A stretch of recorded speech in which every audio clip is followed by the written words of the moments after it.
Today's read aloud is called Other Adventures of Hercules. Let's take a look at two vocabulary words first. The first word is labors. Say this with me 3 times. Labors, labors, labors. In today's myth, Hercules is set off to complete difficult labors. Labors are hard tasks and jobs that need to be done.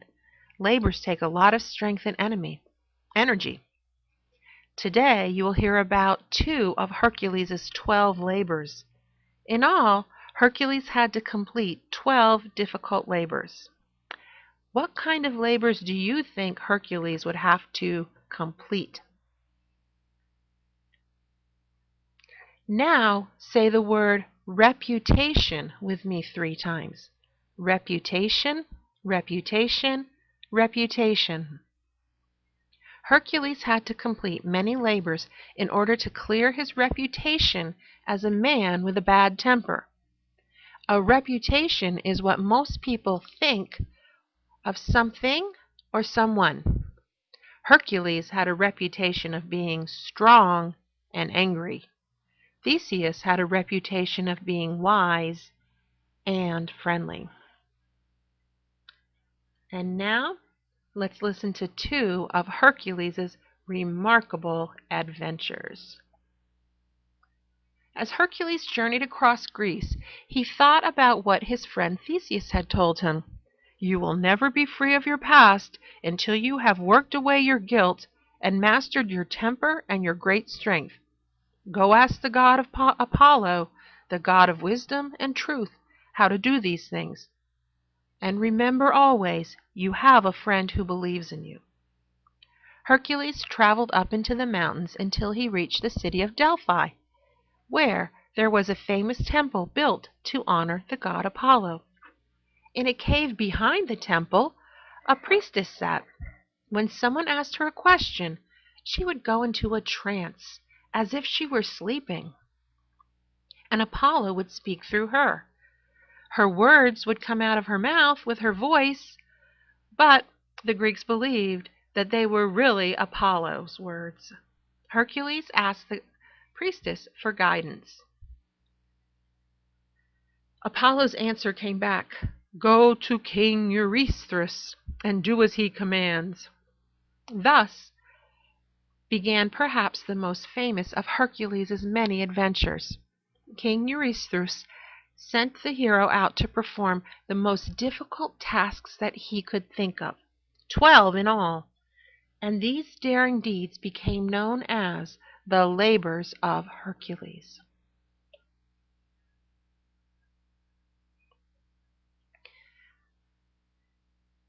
The first of these labors that the king commanded involved a large and dangerous animals. King Eurystheus was a small man, and he paced nervously back and forth in front of the throne as he spoke to the huge Hercules, who was listening. In another part of Greece, known as Nemea, the king began, there lives a dangerous lion. You, Hercules, shall subdue the lion, so he won't ever hurt anyone. I am told that the lion's hide is magical. No material known to man, such as metal, stone, or wood, can cut that lion's skin. You will have to think of another way to stop it. Bowing, Hercules said, I do not know how I can do this, but I will try. However, as he left the throne room, Hercules thought, perhaps this story is not accurate. Perhaps the hunters simply have not gotten close enough to shoot their arrows at the lion. But I will bring my own bow and arrows, as well as my heavy stone club. Hercules journeyed to Nemea and at last found the fierce animal out in the forest, sleeping in the midday heat. Hercules moved forward until he had a clear view of the beast.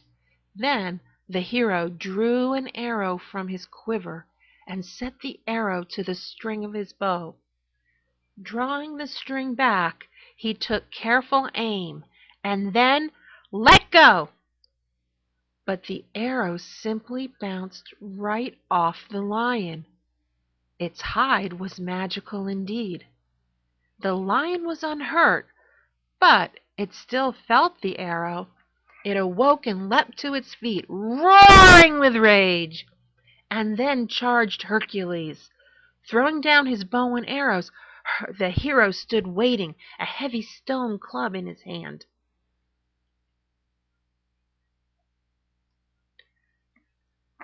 When the lion leapt at him, Hercules simply stepped to the side and let the lion sail right past him. Then Hercules struck it with his club, which normally would have been powerful enough to knock down an elephant. But the Nemean lion, protected by its magical hide, did not suffer from the terrible impact. It only sank to the ground for a moment, stunned. However, the club was shattered into 100 pieces. Knowing that in a moment the large cat would leap to attack again, Hercules turned and leaped upon the lion's back. Then Hercules reached forward and grabbed the lion's front paws so that it could not turn and use them against Hercules. The furious beast rolled on its back on the ground. It tried to shake him off, but Hercules was too strong, and he was able to subdue the lion. Catching his breath, Hercules thought, the report was true. The lion's hide protected it from my club and my arrows. If I could wear it, it would provide me protection against swords and arrows. How can I possibly do this?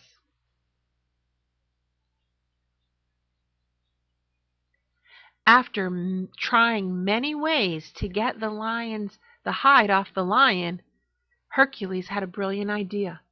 He lifted one of the lion's paws from the ground and used its own claw to cut the hide. So that is how Hercules defeated the Nemean lion and succeeded in completing the first of his 12 labors for King Eurystheus.